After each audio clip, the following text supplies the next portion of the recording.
Olá, boa noite a todos. Sejam muito bem-vindos a mais um AgroMeeting semanal. Agora, às quartas-feiras, a nossa presença aqui de quintas-feiras passou para quartas-feiras. Pronto, esta mudança, às vezes esta mudança logística assim obrigou e então, hoje em dia, todas as semanas agora o AgroMeeting vai passar para as quartas-feiras, como hoje, o dia de hoje. Este AgroMeeting tem sido habitualmente organizado pela Espaço em parceria com o Instituto Empresarial do Tâmega e com o apoio mídia da Voz do Campo. Este é um espaço que criamos desde o início da pandemia, onde tem por objetivo discutirmos as temáticas ligadas à agricultura em Portugal.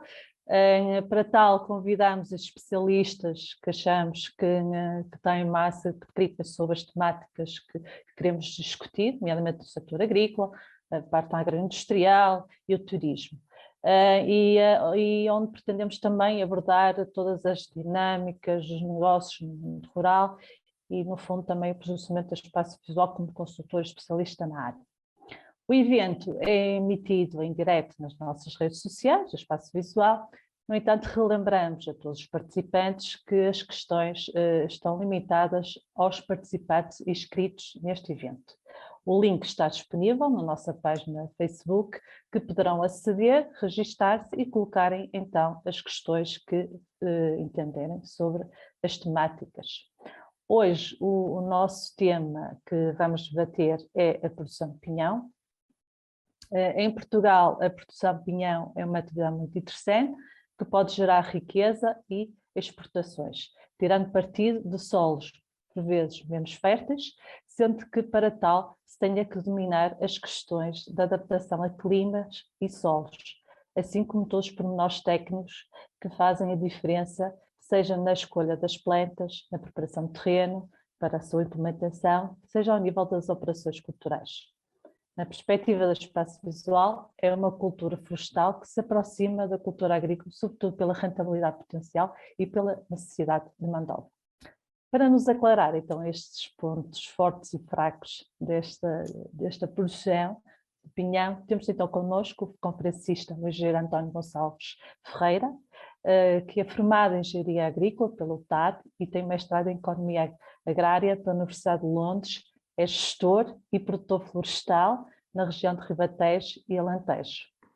É diretor da Associação de Produtores Florestais, com mais de 500 associados, e tem uma área associada superior a 200 mil hectares.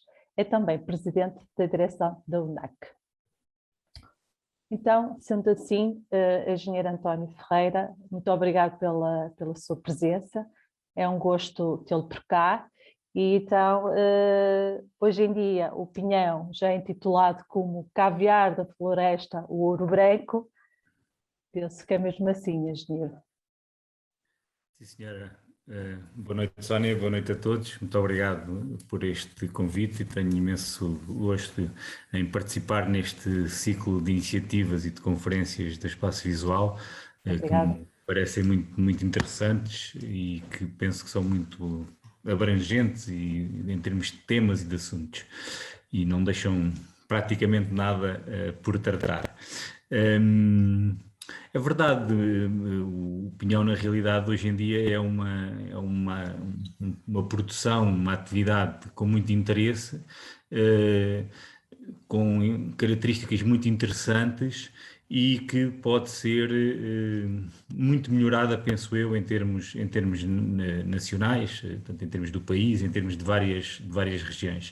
Portanto, e mais que caviar ao ouro negro, ou ouro, na realidade o que é mais uma oportunidade para diversificar as nossas explorações e para as tornar mais resilientes e mais capazes de enfrentar este futuro com tantas incertezas que temos pela frente.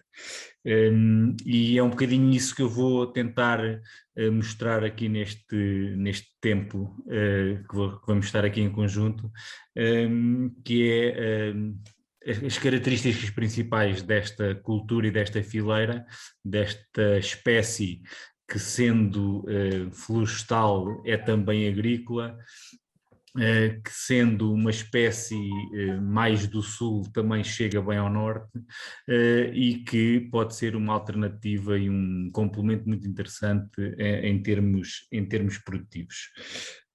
Vou tentar, eu estava aqui com algumas dificuldades em termos daqui da logística do Zoom, mas vou tentar partilhar aqui uma apresentação que entretanto me desapareceu, mas vou... São coisas que acontecem. Cá está, muito bem. Tá? E que Ok? bela paisagem. Tá? Sim, senhora. Tudo bem. Então, pronto, peço desculpa por este Força. Nada, não tenho que pedir desculpa.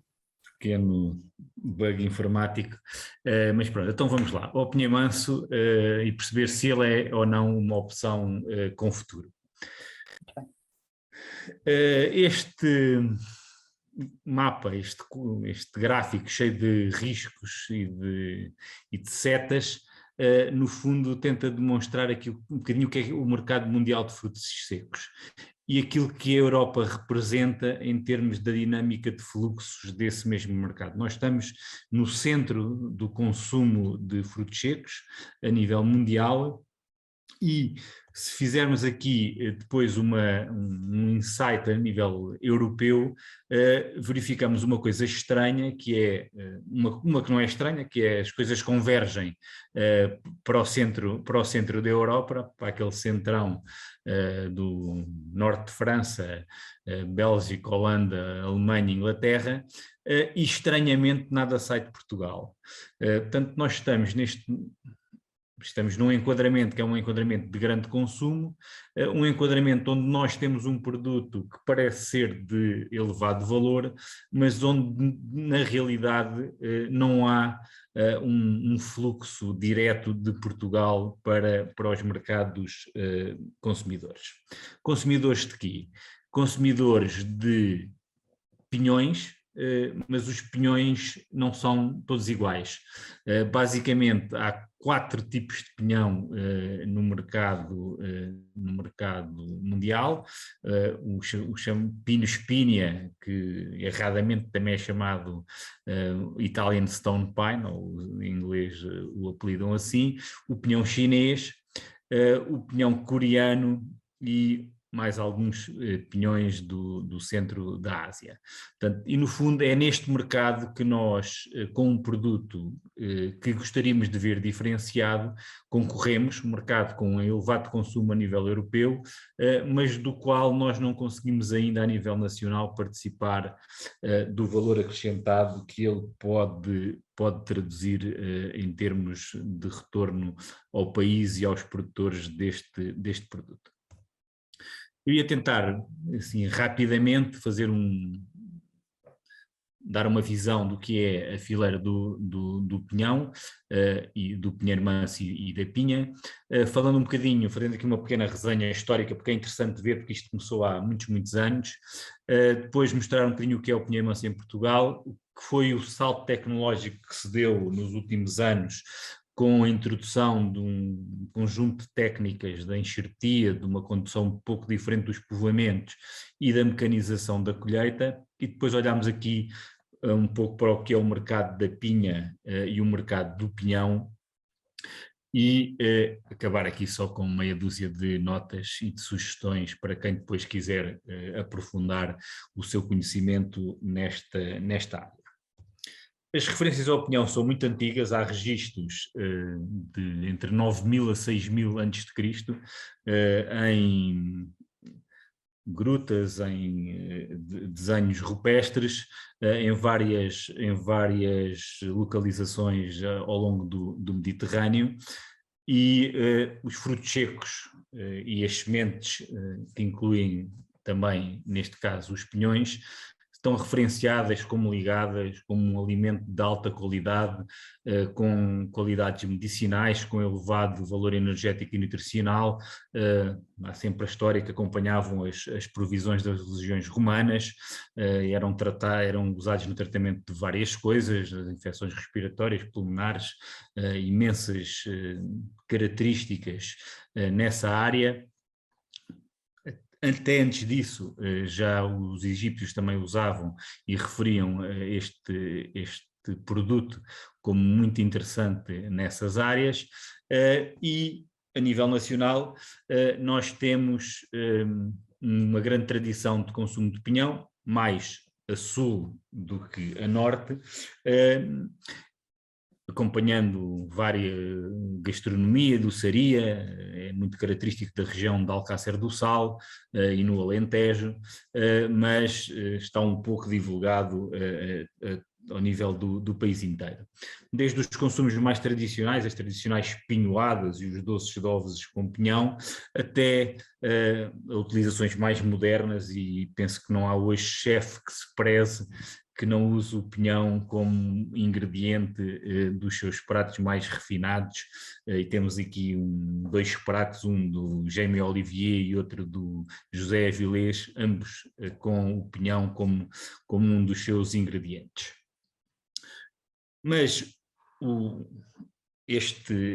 esta cultura do pinheiro manso e do pinhão não é só o produto pinhão, foi também durante muitos anos, e ainda é em parte, utilizado pela sua madeira, com características também muito interessantes.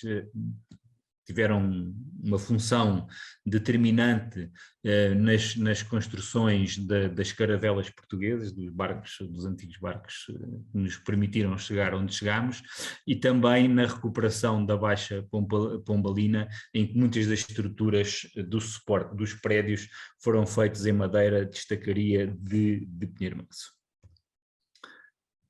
O pinheiro manso é uma árvore linda, com uma presença grande na cultura e na pintura e noutras áreas da cultura, e temos há imensos anos e até à atualidade essas referências em diversos pintores e em diversos artistas ligados ao nosso país e no estrangeiro.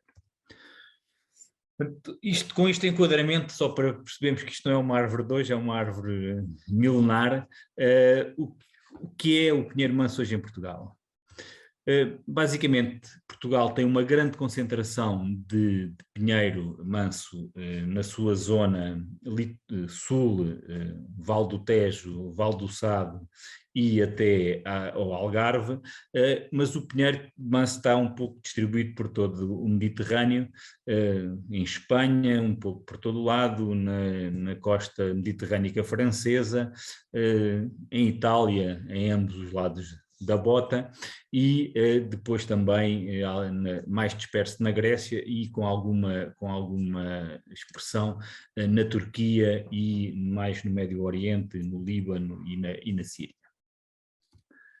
Em Portugal, esta espécie tem crescido substancialmente nas últimas décadas. Houve um crescimento desde 1970 para agora de cerca de à volta de 150 mil hectares. O pinheiro representa 6% da área da Floresta Nacional, e esse crescimento teve uma tendência mais forte em resultado daquele programa de florestação de terras agrícolas muito conseguido no início dos anos 90, que no Alentejo e no interior português, também pela Raia, mesmo até Trás-os-Montes, levou a que houvesse um investimento muito grande, quer em pinheiro manso, quer noutras espécies, como por exemplo o sobreiro, também nessa altura teve um crescimento grande na sua expressão a nível nacional. Portanto, em termos globais, o pinheiro manso representa 6% da floresta nacional, em povoamentos puros, sendo que também existe áreas relevantes em povoamentos mistos com outras espécies. Como vemos, e como de 80 para cá até 2005 foi a época de maior crescimento, sendo que entre 1970 e 2015, o inventário mais recente, há um crescimento superior a 150 mil hectares de povoamentos de pinheiro manso. Esse crescimento foi um bocadinho por todo o país, mas, como vemos aqui por estes dois mapas, um pouco concentrado na zona mais a sul, e na zona algarvia mais interior, mas podemos ver que há muitos concelhos na Beira, em Trás-os-Montes e mesmo no Minho, onde esta espécie tem uma expressão interessante. Porquê este interesse, este crescimento do pinhamaço? Porque é uma espécie com uma grande adaptabilidade e rusticidade, muito plástica. Tem havido um interesse crescente na produção do pinhão, que há 6 ou 7 décadas atrás era praticamente uma atividade recoletora, que não tinha dimensão económica. É uma espécie pioneira de outras, pode ser um bom precursor de espécies de crescimento lento, que têm sistemas radiculares que precisam deste início feito por um outro. Não tem problemas, ou não tem tido até agora problemas graves em termos de pragas e doenças, e tornou-se uma opção de baixo risco em tudo o que são programas de apoio à florestação de terras agrícolas, que têm associados os famosos prémios de perda de rendimento, e que há uma necessidade de garantir uma densidade média do povoamento. Portanto, e o pinheiro é quase uma espécie de risco zero na grande maioria do nosso território, desde que não passemos para altitudes superiores a 1000 metros. Portanto, as coisas correrão sempre bem em termos da sua instalação e da sua sobrevivência enquanto árvore. Há várias dimensões de exploração do pinheiro manso, querem povoamentos de regeneração natural, querem povoamentos mistos do sobreio com pinheiro manso, quer em plantações, as mais recentes. A grande maioria destes 150 mil hectares, destes 950 mil hectares, são plantações, algumas com objetivo direto de produção de pinhão, a grande maioria delas, mas também algumas em zonas onde os níveis de produtividade são baixos, são muito baixos, e que foram utilizadas como plantações de proteção para garantir a proteção de solos que estavam nus ou que tinham apenas cobertos de mato. Como podemos ver, a grande expressão está no Ribatejo, Alentejo e Algarve, se bem que existe um pouco por todo o país. O concelho do Pinhão, não é? Portanto, é o Pinhão de Alcácer, não é? Portanto, acho que ninguém discute isso, não é? Portanto, se perguntarem Pinhão, as pessoas respondem Alcácer, mas também a zona Grândola, Alcotim, Cruz, Mértola, tanto Ponte Sor, tanto todo o Vale do Tejo e do Sado, e a zona mais sul, ao longo da Serra Algarvia, tem uma expressão muito interessante desta espécie. Em termos dos povoamentos, penso que teremos aqui 2 grupos de povoamentos. Os povoamentos adultos em produção de regeneração natural, que têm densidades mais baixas, entre as 40 e as 80 árvores, e depois uma franja de povoamentos de maior densidade, que são os novos 150 mil hectares de novos povoamentos, que estão agora a começar a produzir, alguns deles ainda em formação, mas a grande maioria deles já a dar os primeiros passos em termos produtivos. Estes povoamentos maioritariamente são povoamentos puros ou dominantes, havendo alguns deles, apenas 12%, que são povoamentos dominantes. Portanto, o que é a silvicultura do pinheiro manso? Portanto, vemos que ela pode ser uma espécie, tem plasticidade para uma grande parte do país. O que é que ela prefere? Como todas as espécies, prefere solos frescos, profundos e arenosos, adaptando-se mesmo a terrenos muito arenosos. Prefere solos ligeiramente tácitos, mas também vegeta em solos calcários, se não tiverem muitos problemas de excesso de argila. Prefere, para produzir, precisa de boa luminosidade, portanto precisa de apanhar sol por todos os lados, e precisa de alguma temperatura quente, sendo ligeiramente suscetível a geadas fortes ou continuadas. Portanto, há aqui um limite, que é o tal limite dos 1000 metros, a partir do qual pode haver aqui alguns problemas em termos de adaptação e de produção. É uma árvore com um ciclo de produção complexo, que decorre ao longo de 4 anos. No primeiro ano há uma indução dos primórdios, em novembro, nesta altura. Depois, para o ano, em março, abril, vamos ter o aparecimento dos ápices reprodutivos e a formação das flores masculinas e femininas e a polinização, e vai-se dar o crescimento da pinha de primeiro ano. Esta pinha vai-se manter quiescente durante quase um ano, para que ocorra depois a fecundação e um crescimento mais acentuado da pinha, a sua maturação e colheita. Portanto, entre a indução dos primórdios e a colheita, temos 4 anos. Portanto, o que torna muito sui generis tudo o que sejam ações que se queiram fazer no sentido de controlar e perceber as dinâmicas da produção.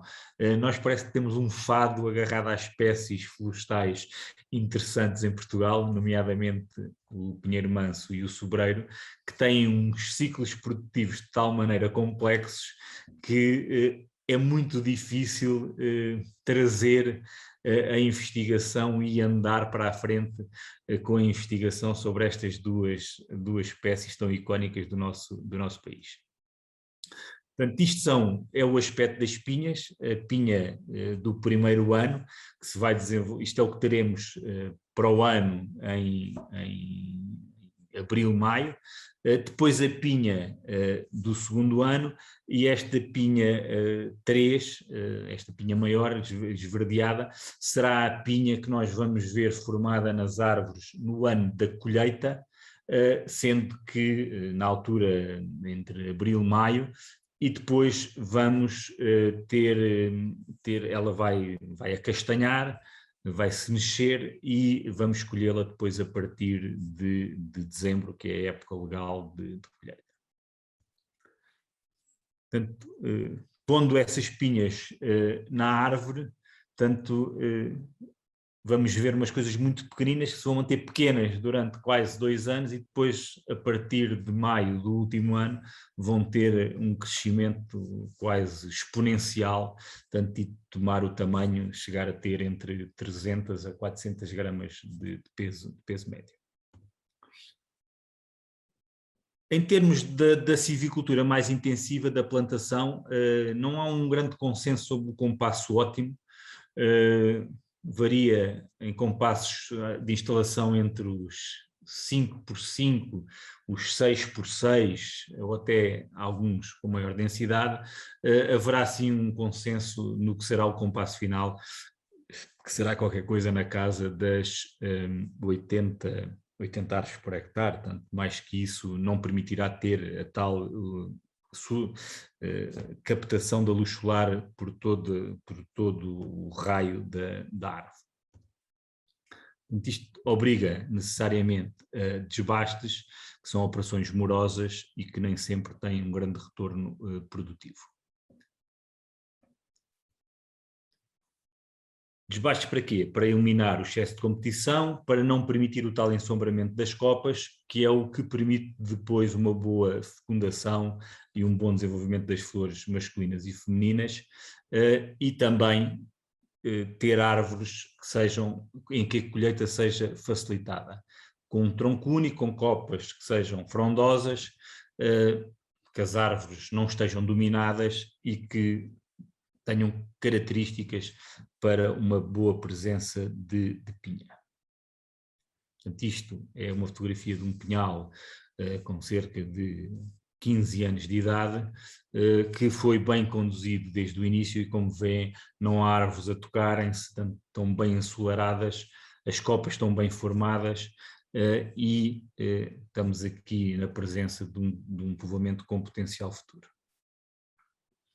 Em termos de doenças, e pragas e doenças, o pinha-manso não tem sido muito fustigado. Existe uma doença, um fungo, que é a Diplodiapínia, que é neste momento o maior problema, porque ataca tanto a pinha como o pinhão. E em termos de pragas, as mais tradicionais são o Pisodes e a Diorítria, e mais recentemente apareceu uma nova praga, o Leptoglossus occidentalis, conhecido batizado de sugador da pinha, ao qual foi indiciado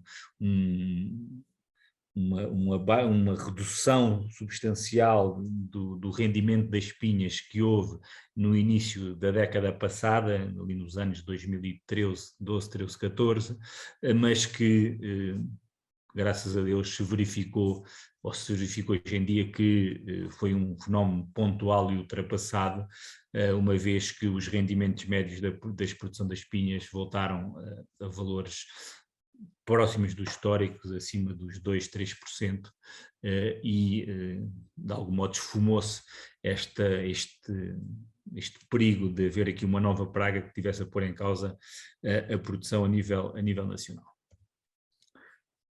Portanto, tudo isto termina num momento que acontece anualmente, mas que leva 4 anos a preparar, da colheita da pinha. A colheita da pinha é feita em altura, um trabalho muito arriscado, em que não é fácil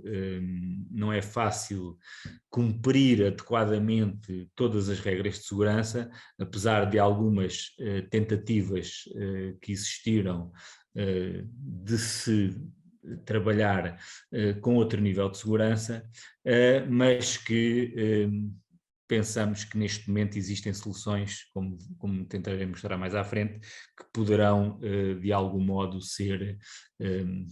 passar por cima do que se poderá tornar um problema grave, que é a colheita de pinhas em altura. Portanto, é uma operação de elevado risco, na subida e na descida, essencialmente. O que é que são os cuidados mínimos que tem que se ter? É não escalar em dias de nevoeiro, vento, gelo ou chuva. Portanto, em dias de chuva é praticamente impossível apanhar pinhas manualmente. É preciso reconhecer a diferença entre a madeira viva e a madeira morta, porque há muito pau seco, onde um pé mal metido pode induzir uma queda, e durante a colheita não podem estar trabalhadores debaixo das árvores, ou têm que usar capacetes, porque uma pinha que caia de 7 a 8 metros de altura com 300 ou 400 gramas na cabeça de uma pessoa já faz algum dano. Portanto, este é o enquadramento, este foi o passado, povoamentos não muito geridos, colheita manual, mas de há uns anos para trás, há 10, 15 anos para cá, as coisas têm evoluído e houve 3 vetores que nos levam a olhar hoje em dia para esta cultura de um modo um pouco diferente. E essas 3 vertentes são a enxertia, uma condução diferente dos povoamentos, mais incisiva e mais frequente, e a colheita mecânica. Portanto, com essas 3 situações, com essas 3 novas técnicas, daí o salto tecnológico, conseguimos com a enxertia reduzir substancialmente o prazo de entrada em produção, que se reduziu de produção normal de um povoamento selvagem, digamos assim, começa a ter dimensão a partir dos 20 anos, e com a enxertia conseguimos reduzir esse prazo para 8, 10 anos. A condução permite-nos formar povoamentos que podem ser depois colhidos mecanicamente, e a colheita mecânica, não estando ainda totalmente a 100%, ou não permitindo colher 100% da pinha, já permite, se bem feita, rendimentos muito interessantes em termos do que é o rácio de pinhas apanhadas. Portanto, no fundo, o salto tecnológico não é só um drone ou um computador, portanto, é também aqui inovação processual e inovação técnica biológica, e é isso que vos vou tentar aqui também mostrar um pouco.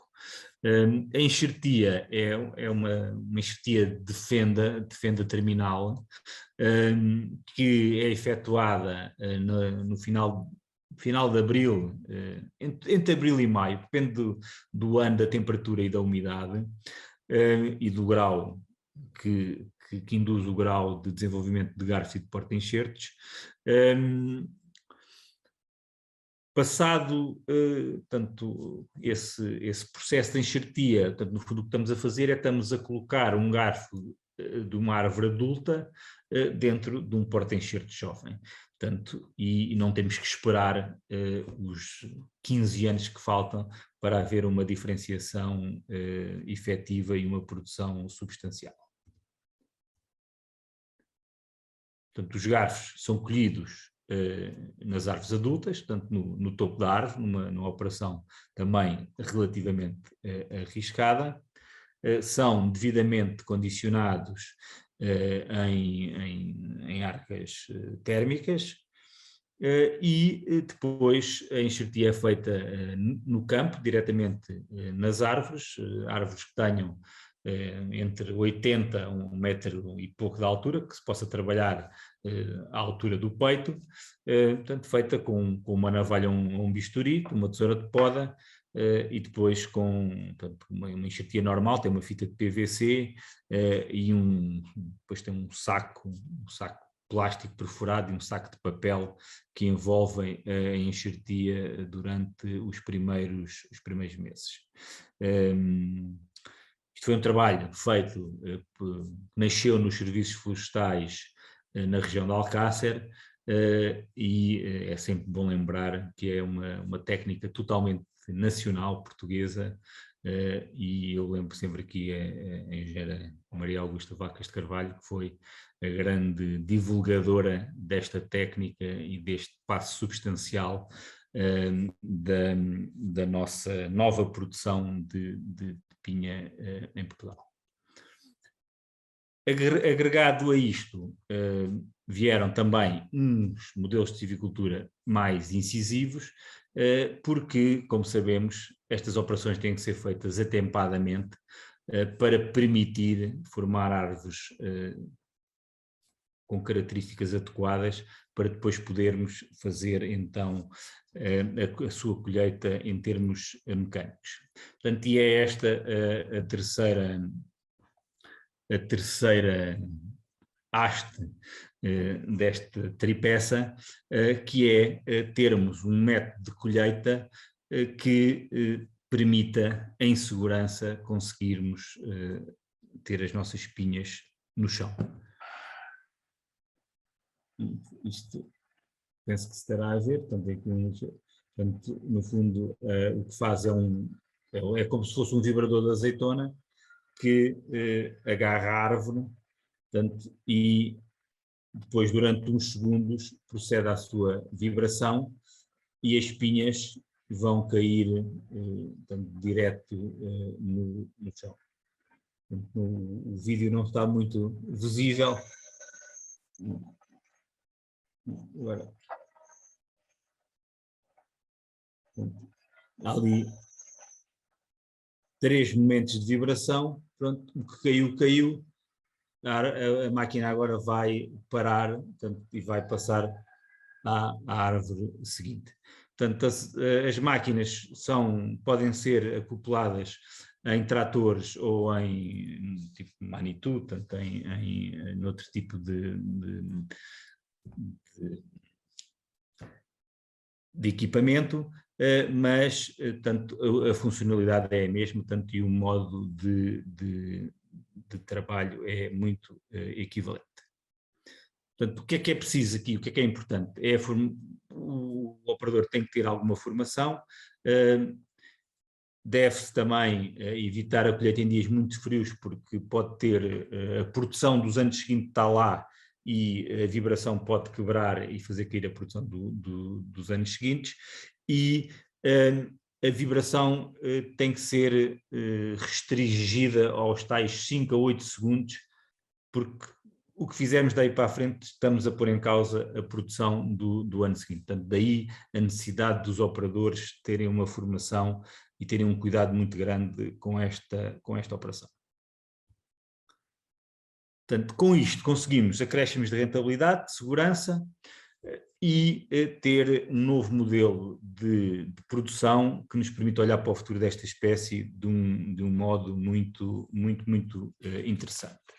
Portanto, a enxertia tem essas 4 fases, portanto, é cortado, é posto o garfo, é posto o dito saco de papel, e depois, passado 4 anos, teremos estas maravilhosas espinhas que só teríamos normalmente num prazo de 25 anos. Portanto, é com este enquadramento de uma realidade produtiva completamente diferente do que tínhamos há 10 anos atrás, que se está a criar um mercado e a tentar percebê-lo até através de informação, que, como disse há pouco, tem por base uma característica muito peculiar, que é o seu produto final está durante 4 anos a crescer na árvore. Portanto, isso leva a alguma dificuldade em abordar os dados que se recolhem, perceber os porquês das variações de produção e outras características do produto e da sua fila. O que é tentando agora passar aqui mais à componente de mercado, como é o mercado da pinha em Portugal? O mercado da pinha está, neste momento, tem esta segmentação. O próprio comprador da pinha é responsável pela colheita em 55% dos casos e o produtor apenas o faz em um pouco menos de metade. Logo isto cria aqui alguma dificuldade de informação, porque muitas vezes o comprador não disponibiliza essa informação da maneira que o próprio produtor proprietário o poderia fazer. Mas com alguma informação que temos conseguido recolher, o que é que nós percebemos? Percebemos que há aqui um padrão de variabilidade da produção de ano para ano. Geralmente, a seguir a um ano bom, há um ano de contra-safra, um bocadinho como acontece nos olivais tradicionais. Se vimos aqui em 3 locais, um deles com dados de há muitos anos, os outros com menos dados, mas conseguimos verificar em todos eles um padrão muito variável de produção, sendo que ele não é coincidente de local para local, portanto varia também regionalmente de ano para ano.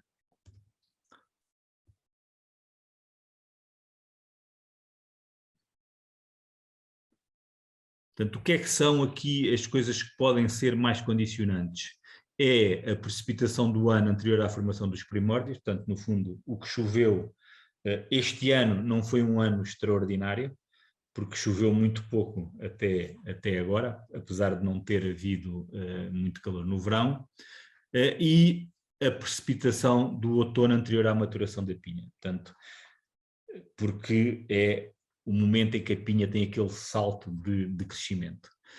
E depois o problema da precipitação primaveril, portanto, excesso de precipitação na altura da floração, isso pode levar também aqui a alguns problemas em termos do que será o resultado das pinhas passado 2 anos. Portanto, o problema é que nós geralmente já não nos lembramos do que é que aconteceu há 2 anos atrás, quando vamos colher as pinhas e temos um resultado que não é aquele que estávamos à espera.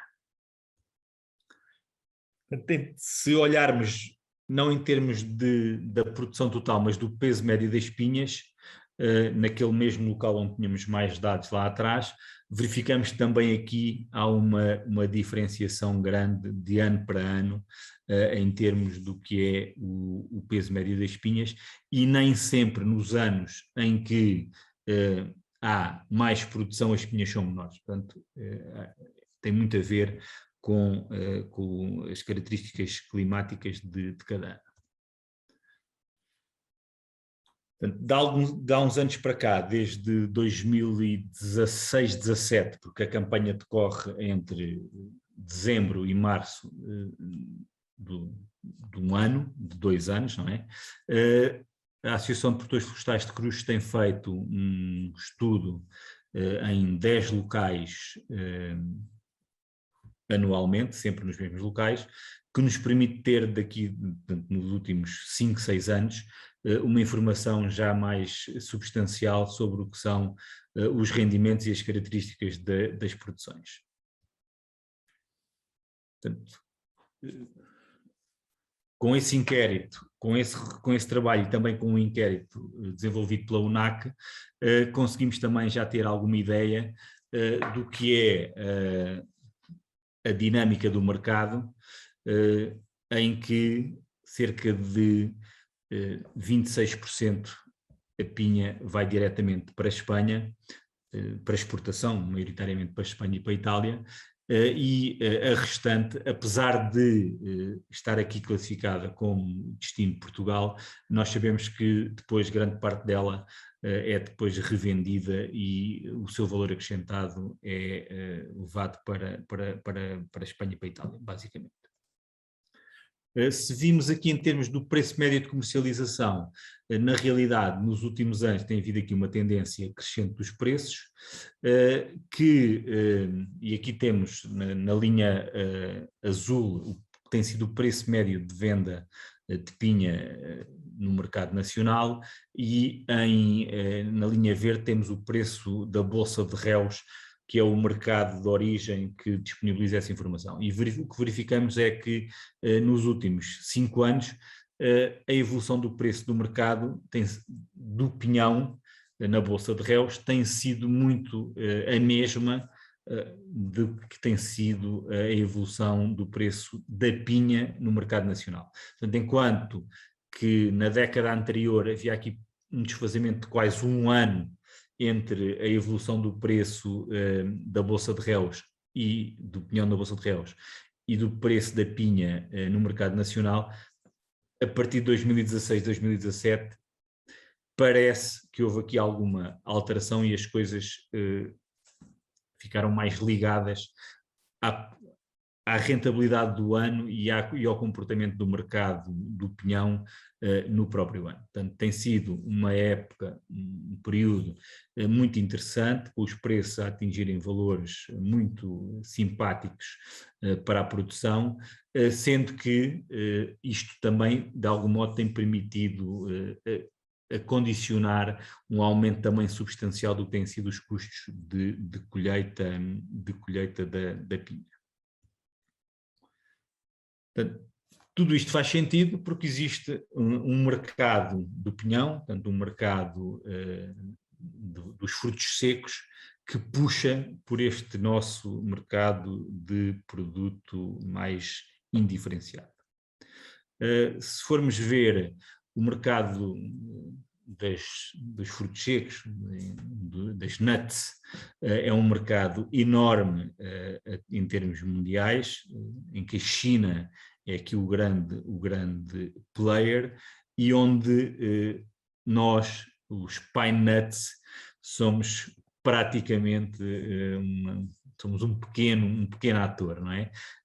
Quando nos comparamos com as amêndoas, com o caju, com o pistacho, com as nozes, portanto, estamos cá muito para baixo, se bem que isto já tem uma dimensão em termos de valor interessante, não é? Portanto, o que é que são os nossos principais problemas em termos nacionais? É um bocadinho o problema do gato por lebre, que há uma grande concorrência ao pinhão de pinho-espinho, o nosso pinhão, o pinhão português, feita pelo pinhão chinês, pinhão asiático, de uma qualidade totalmente diferente, mas que muitas vezes passa ao consumidor menos informado como equivalente. Portanto, o nosso pinhão tem mais valor nutricional, tem melhores características. Depois há uma utilização um bocadinho abusiva da origem mediterrânica por parte dos outros pinhões, e não havendo rastreabilidade e havendo pouca informação ao consumidor, um preço mais apelativo do outro tipo de pinhão deixa-nos às vezes mais fracos em termos de mercado. Mas se o consumidor for minimamente informado, facilmente, visualmente, se percebe as diferenças entre os pinhões das diferentes origens, como se pode ver por este comparativo que temos aqui assim à nossa frente neste momento. Portanto, depois, dentro de um saco, na pressão das compras do supermercado, se disser lá pinhão mediterrâneo, portanto, nós se calhar levamos o tal gato por lebre. Portanto, isto no fundo é a nossa realidade. Portanto, um mercado interessante, um potencial de valor acrescentado que não estaremos a capturar devidamente, e em termos agronómicos, uma espécie plástica, interessante, mecanizável, com um período de entrada em produção relativamente curto para o que é o padrão de uma espécie florestal, mas ainda não estamos no campeonato das grandes produções de frutos secos que vemos hoje em dia desenvolverem-se pelo país da forma que conhecemos. Portanto, o que é que eu deixava aqui como conclusões e como notas finais? Deixava-vos uma ferramenta desenvolvida pela UNAC para quem quiser verificar a viabilidade na sua exploração. Portanto, se forem ao nosso site, existe lá um Excel parametrizado, em que se podem colocar as características da exploração de cada um e perceber o que seria a rentabilidade de uma conta de cultura da cultura do pinheiro manso. Deixava-vos aqui também mais alguma informação. Nós, na UNAC, ao longo dos últimos anos, temos coligido e publicado uma série de fichas de extensão sobre vários temas que vão desde a formação da pinha, à enxertia, à colheita, à comercialização, onde podem também procurar e encontrar mais informação e irem um pouco mais fundo na abordagem a esta cultura. E fazia aqui só um resumo final, em que retirava aqui como notas positivas a realidade disto ser uma super árvore e um super alimento, o pinhão, e ter um enorme potencial agarrado que ainda não estaremos a captar totalmente. O que é que são aqui os handicaps ainda agarrados à nossa fileira?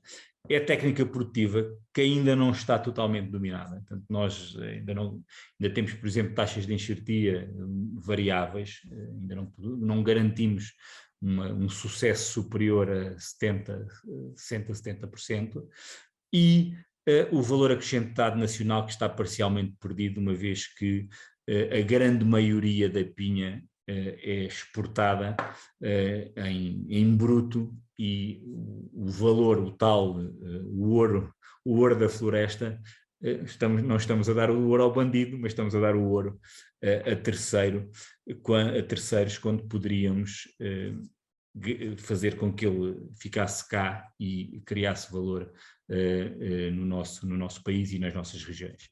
Portanto, basicamente era isto. Espero não os ter maçado em demasia. Alarguei-me aqui um bocadinho mais no tempo do que estava à espera, mas pronto, fica aqui a visão assim um bocadinho em rápido da fileira de les a les e do seu mercado. E, obviamente, estou disponível para alguma pergunta que queiram colocar ou para alguma dúvida que possa ter surgido. Muito obrigada, então, engenheiro António Ferreira. Realmente, bem, colocou aqui muito bem aqui a questão da fileira. Terminou por dizer que realmente a cultura é uma cultura muito rústica, não é? Que está indexada num mercado interessante, questão da pinha, mas o que é certo é que não conseguimos captar valor, não é? A nível do resultado para os nossos produtores. No fundo, a questão que coloca é o que falta para dar esse salto. Sim, eu acho que o grande problema é um problema comercial, não é? Portanto, os mercados estão muito longe do nosso país, não é? Portanto, o grande mercado é o mercado italiano e o mercado do centro europeu, na realidade a indústria tem também uma necessidade de fundo de maneio grande na aquisição de matéria-prima, não é? E penso que será isso que de algum modo não tem permitido que a indústria nacional surja de uma maneira tão pujante. Do mercado está na mão de quem lá está há mais tempo e não existe, na realidade, em Portugal, coisas como existem noutros países, sei lá, como na Noruega, que o bacalhau não pode sair do país sem ser transformado, não é? Portanto, ou pelo menos uma parte substancial. Nós cá não existe esse tipo de ferramentas de mercado, não é? E pronto, estamos dentro do grande mercado europeu e isso tem muitas vantagens, mas também tem algumas desvantagens e as nossas empresas, na realidade, não têm a capitalização necessária, muitas delas, para darem o passo de passar de apenas angariadores e comercializadores para a captação do valor acrescentado nacional e da riqueza, que pode ser a transformação da pinha em pinhão. Eu queria falou também da questão do consumidor informado, não é? A questão, como é que nós conseguimos passar a mensagem que uma pessoa que está numa prateleira de supermercado perceber que realmente aquilo que está a comprar é de origem protegida Portugal. Assim, isso é um trabalho diário, não é? Tanto que é mais difícil por não existir uma indústria nacional, não é? Tanto, ou uma indústria nacional relevante. Tanto, a indústria que existe faz o seu trabalho, com os meios que tem. Nós, produtores, tentamos também, sempre que podemos, aportar nesse sentido, mas na realidade era preciso mais, portanto, é preciso mais informação ao consumidor e é preciso, às vezes não é só informação, é preciso que o consumidor não seja só benévolo nas suas vontades, não é? Portanto, porque nós todos ou muitos de nós, a grande maioria, e não me estou a excluir disso, temos uma preferência pelo produto nacional, mas o preço é sempre um driver de decisão muito grande, muito importante, não é? E perante uma oferta, mesmo de pior qualidade, mas de um patamar de preço diferente, eventualmente seremos tentados a não exercer a nossa preferência. Mas no mercado da exportação não teríamos essa capacidade, ou seja, vendermos o nosso produto que é reconhecido como um dos melhores no mercado externo, pela qualidade inerente. Eu acho que temos. Pronto, é um bocadinho por aí, no fundo, procurar mercados que valorizem mais a questão do valor, não é? E como é que lá chegamos? Não, eu acho que sim, eu acho que temos assim, o nosso produto é na realidade muito bom. Portanto, e E se nós conseguirmos chegar ao mercado, se nós conseguirmos inverter esta tendência Porque no fundo esta mais-valia está a passar para o mercado espanhol, pelo que eu percebi, não é? basicamente para o mercado espanhol e italiano.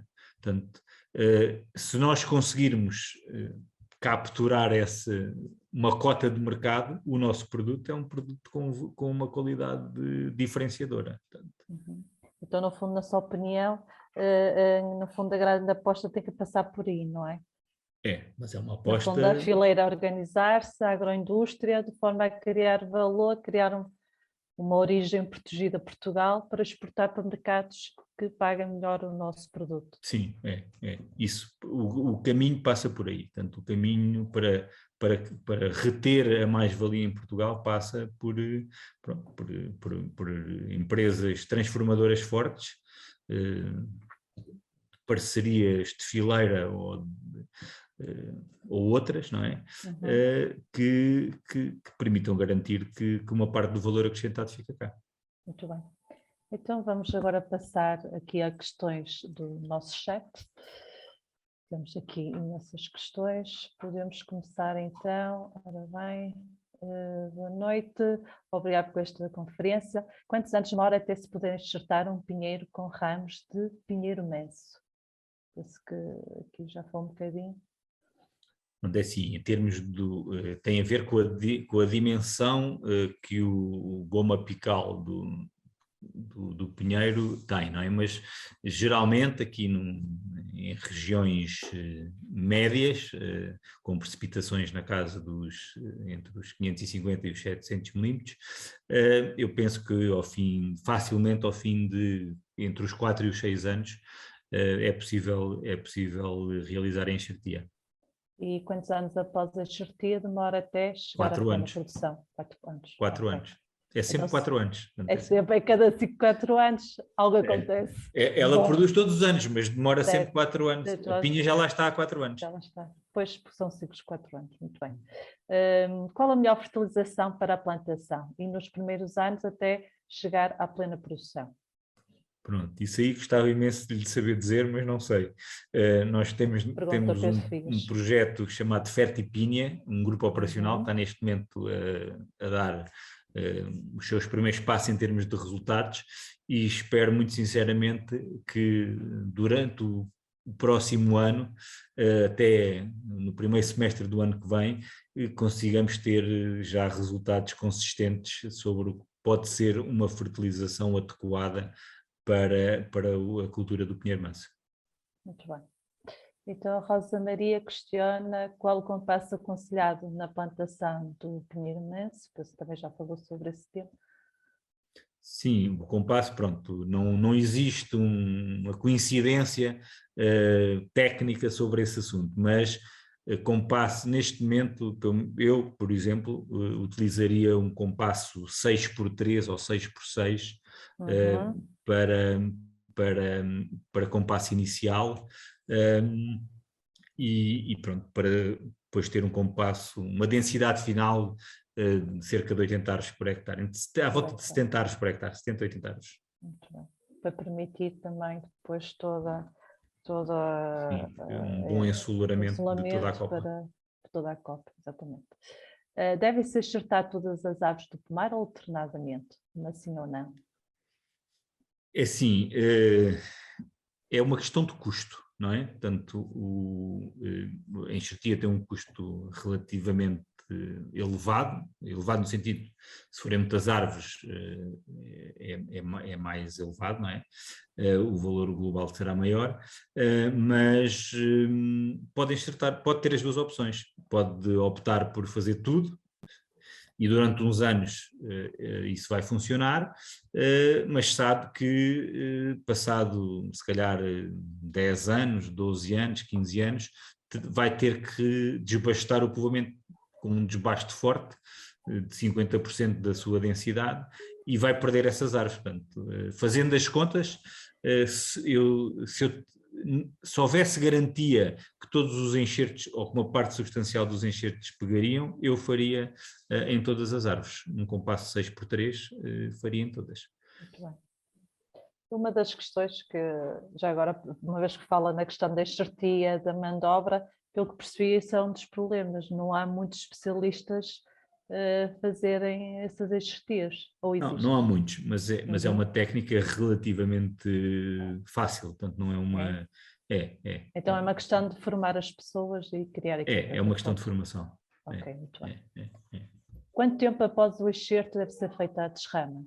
Pergunta a Rosa Fonseca. Assim, também não existe um consenso total sobre isso, mas geralmente, tanto eu na técnica que utilizo, faço logo no momento da enxertia um pequeno desbaste para que não haja um excesso de competição com a zona da enxertia, e depois faço uma segunda intervenção na altura em que se tira os sacos, que será, portanto a enxertia é feita em abril, isso será em junho, e depois faço uma terceira intervenção na altura em que se tiram as fitas, que será agora nesta altura. Portanto, quanto mais intervenções fizemos, menos incisivas elas serão para a árvore, menos duras, e à partida melhor a árvore irá reagir.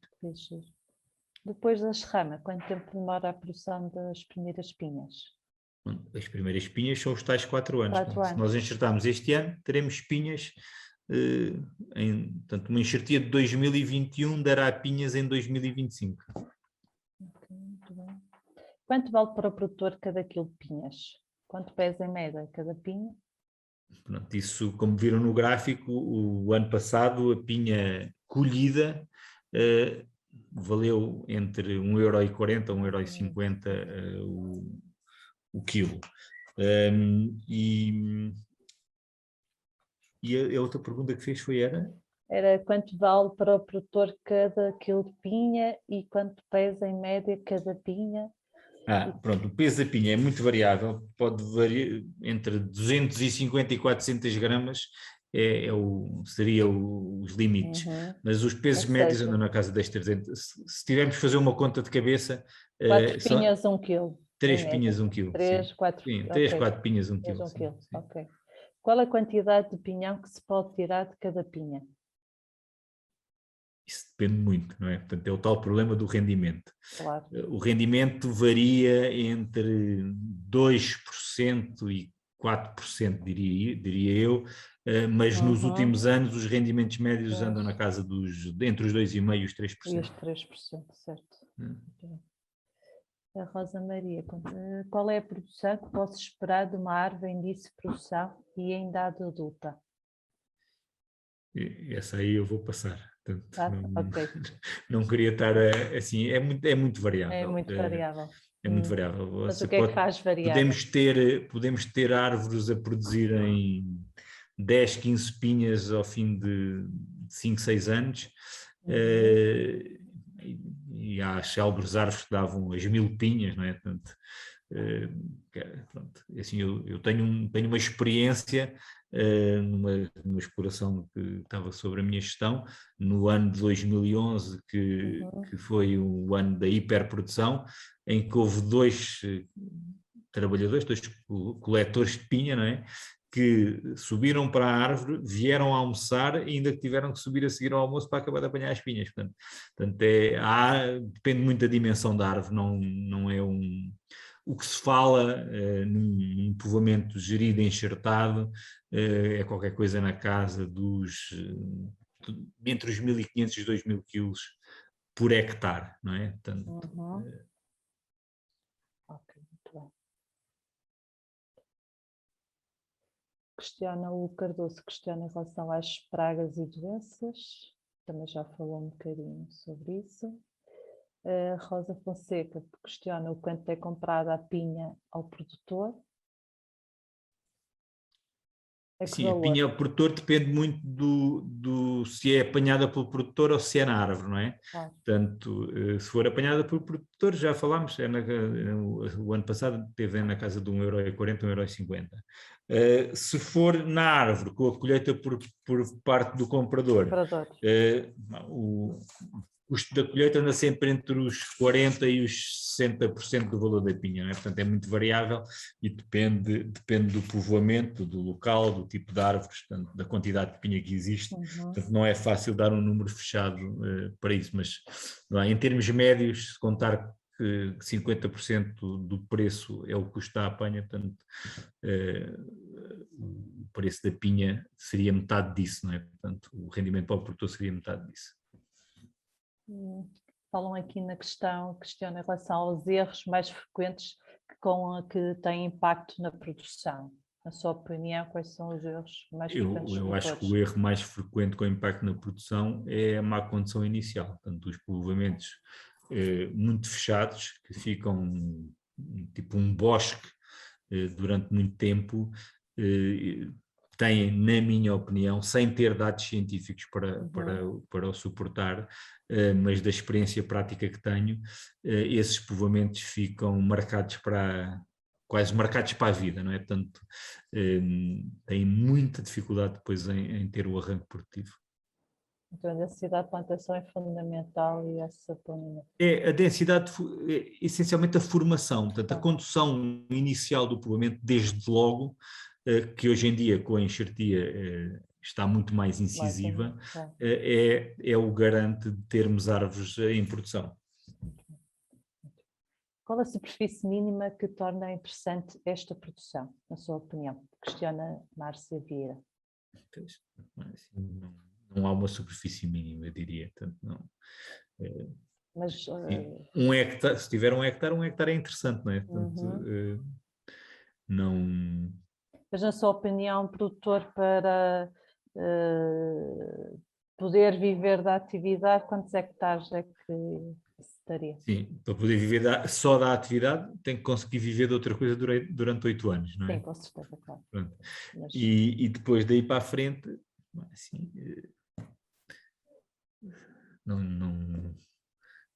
eu acho que sim, menos de 25, 30 hectares não dará um rendimento razoável para um padrão de vida mínimo. Entre 40 a 50 hectares, então. Pronto, sim, não é? Vamos por isso assim. Por aí. Quais são as regiões de Portugal continental sem aptidão para a cultura de pinheiro manso? É muito o arco litoral, tanto as tais areias do Tejo e Sado, não é? E depois por aí acima, tanto toda a zona do maciço central para o litoral, não é? E penso que mesmo naquela zona mais interior, ali do Planalto de Anciães e de Viseu, portanto há muita zona de produção de pinheiro manso nessa área. E em relação à questão do regadio, já experimentaram no pinheiro manso? Assim, não há muitas experiências, há algumas experiências. À partida, o que se conhece é que os consumos necessários para ter uma produção de regadio são relativamente baixos. Portanto, estamos a falar de consumos na casa dos 2.000, 2.500 metros cúbicos hectare ano, mas ainda não há um conhecimento muito efetivo de se ao regarmos estamos a promover a produção de fruto ou a produção de lenho. Portanto, não há ainda esse conhecimento. À partida, se nós mantivermos um bocadinho como a rega da vinha, não é? Se melhorarmos as condições de stress em algumas alturas determinantes, sem dar umas condições demasiado simpáticas à planta noutras alturas, provavelmente o método de rega será esse. Portanto, será uma rega condicionada que não promova o crescimento vegetativo e garanta umas melhores condições ali em momentos críticos da fisiologia da árvore. Portanto, está-se a trabalhar nesse sentido também. Ótimo, já estão a fazer experiências, estudos nesse sentido, não é? Questiona em relação aqui a questão das doenças e pragas, ok, já vimos que sim, como evitá-las e combatê-las? Pronto, é assim, nos povoamentos tradicionais de regeneração natural é muito difícil estar a combater pragas por meios de luta química, não é? Portanto, serão sempre meios profiláticos, armadilhas, portanto, é isso que utilizamos. Em povoamentos monoespecíficos, em pomares, poderá haver algumas hipóteses de controle de pragas mais incisivas, como a diplódia, pronto, mas na realidade não há uma tradição, nem há uma prática de utilização de produtos químicos no combate à grande maioria das pragas e das doenças que existem. Então aconselham a fazer produção em modo produção biológico? Há uma grande parte da produção que tem características para ser comercializada como biológica, sim. E do ponto de vista da rentabilidade interessante? Não existe Uma ligação direta. uma mais-valia direta, existe uma pequena mais-valia, mas não existe uma diferenciação brutal. Pronto, existem depois os apoios normais da agricultura biológica que podem tornar essa prática interessante, não é? Muito bem. Tem um terreno florestal com 6 hectares em Mar Canaveses, diz o Manuel Sousa. Acha que será adequado para a produção de pinhão? É difícil dizer, mas se mandar uma fotografia, uma localização e umas características para a UNAC, nós podemos encaminhar para alguém que lhe possa dar uma opinião. Muito bem. O que me recomenda que eu faça para preparar o terreno e quem devo contactar para no futuro me comprarem as pinhas?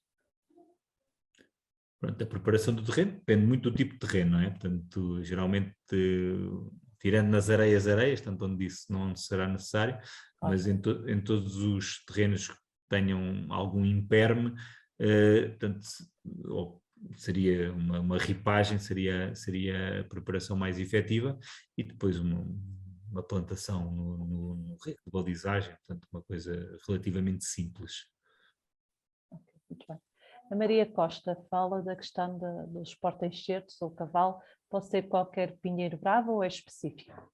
Não, tem que ser pinheiro manso. Portanto, o enxertia é de pinheiro manso em pinheiro manso. Portanto, é uma planta normal, pinheiro manso, com a idade, ou de pinhão, pode ser de semente, não é? Portanto, tem que ser em pinheiro manso. Não se enxerta pinheiro manso em pinheiro bravo. Portanto, é o cavalo e o garfo, é tudo pinheiro manso. Onde recomenda que se comprem as plantas? Não sei se tem alguns viveiros. As plantas, existe no sistema de viveirista nacional, portanto existem plantas de qualidade, penso, um pouco por todo o país.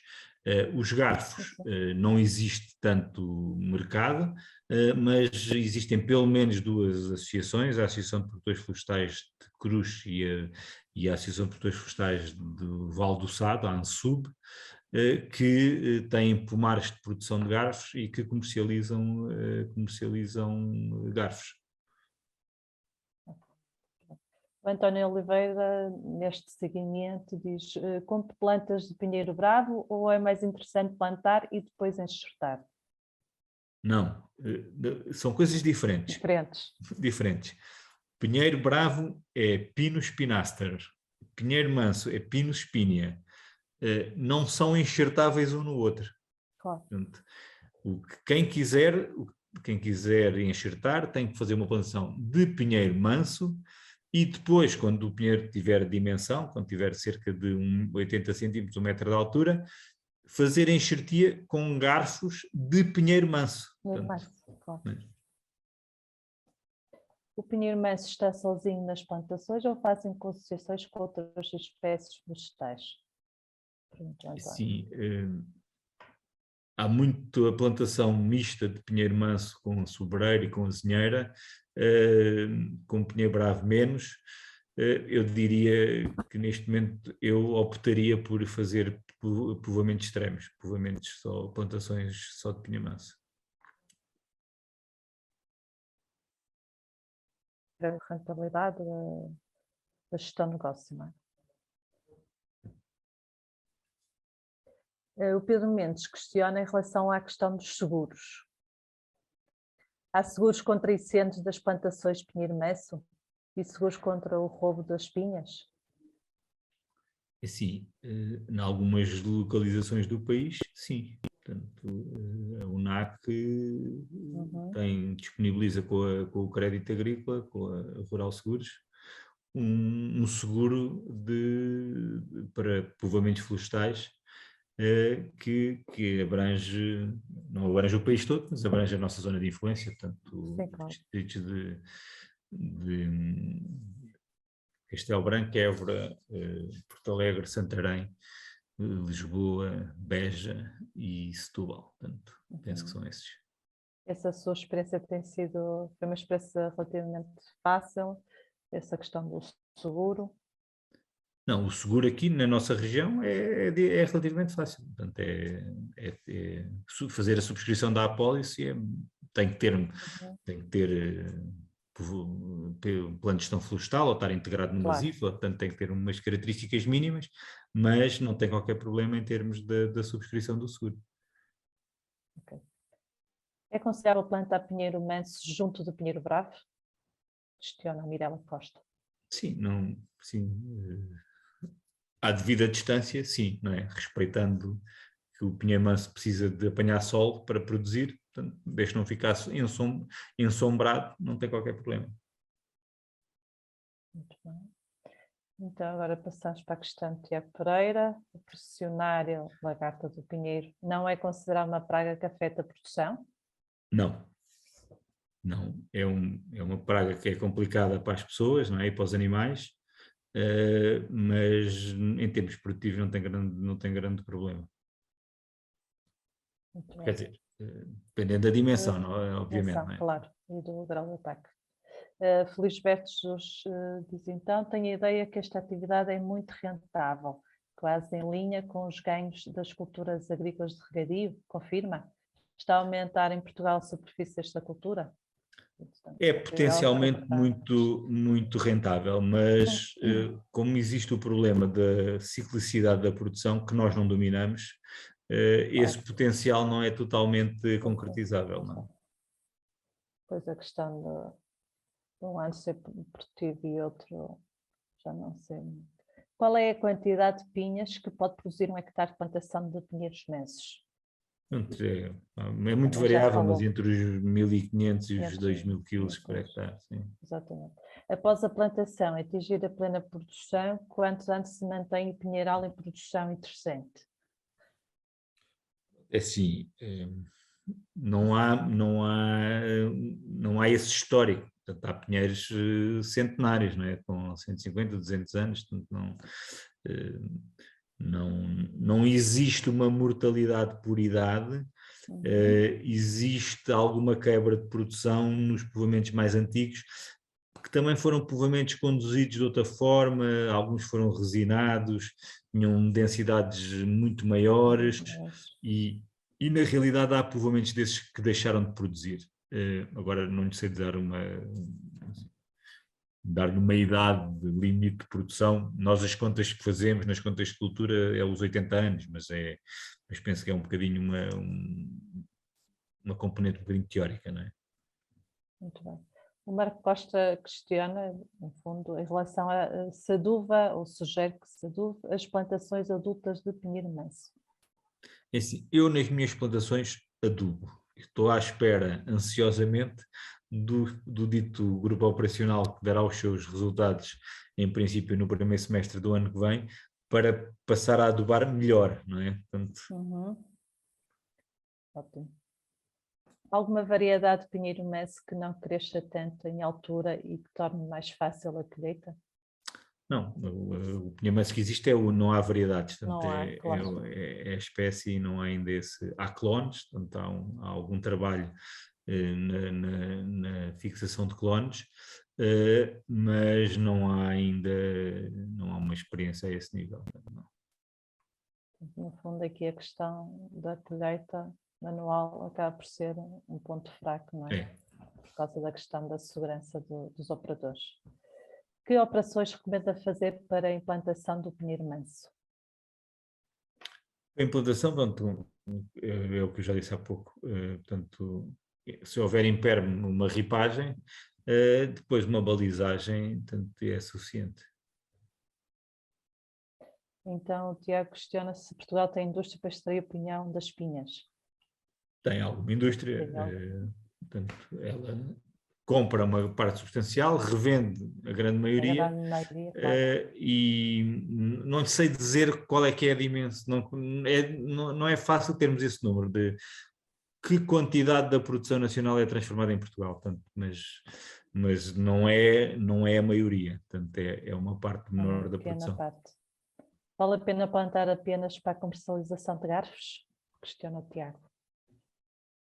Eu diria que é um mercado muito específico e precisa ter árvores adultas, não é? Portanto, vai estar 20 anos, 25 anos à espera para poder produzir garfos, não é? Portanto, e tem um processo de certificação como de venda de material de reprodução, como existe para as vinhas e pronto, é igual, portanto é uma coisa semelhante, não é? Okay. Algum tipo de apoio a esta produção, por exemplo, fertilizantes? Algum tipo de apoio em termos de apoio a esta produção? Diria que são os apoios à produção. Por exemplo, fertilizantes. Não existe nenhum apoio específico, portanto, a pinha é um produto agrícola no anexo do Tratado da União Europeia, portanto, tem acesso a alguns fundos comunitários, nomeadamente à produção integrada, não, mas à agricultura biológica, e tem acesso aos apoios normais da PAC. Da PAC, exatamente. O Joaquim há pouco também questionava em relação aos projetos PDR para subsidiar a plantação. Pronto, sim, são considerados projetos agrícolas porque o fim é a produção do pinhão e aí é considerado um produto agrícola. E então, despedimos, engenheiro, tenho aqui uma senhora que quer cumprimentar, que é a Ana Silva, cumprimentar o António Gonçalves Ferreira, foi meu aluno no primeiro ano em que comecei a dar aulas de fruticultura, um ano em que tenho a certeza que aprendi mais com os meus alunos do que eles comigo. Olha, cumprimentos a sua... Eu aprendi o suficiente. A sua professora. Muito bem, eu penso que as questões foram todas respondidas, de alguma forma, na sua maioria já tínhamos debatido, já tínhamos falado sobre elas. Engenheiro António Ferreira, muito obrigada, foi um gosto tê-lo por cá, em bem-aja pelo trabalho que tem feito no âmbito da Associação e da UNAC, e ficamos a aguardar então por esses resultados dos programas operacionais e penso que esta questão da valorização é um desafio muito relevante e importante mudar o futuro da fileira. Sim, senhora Sónia, muito obrigado também eu pelo convite e pronto, e espero que tenha trazido algum aporte de informação ou que pelo menos tenha deixado umas pistas também para quem quiser ir um bocadinho mais, aprofundar um bocadinho o conhecimento. Pronto, é consultarem no site da UNAC, que tem imensa informação sobre esta espécie, sobre esta fileira. Muito obrigado. Muito obrigada a nós, então, e despeço-me, então, em nome da Espaço Visual, muito obrigada a todos os participantes e na próxima quarta-feira teremos mais um Agromítico. Muito obrigada a todos, boa noite. Boa noite. Até breve.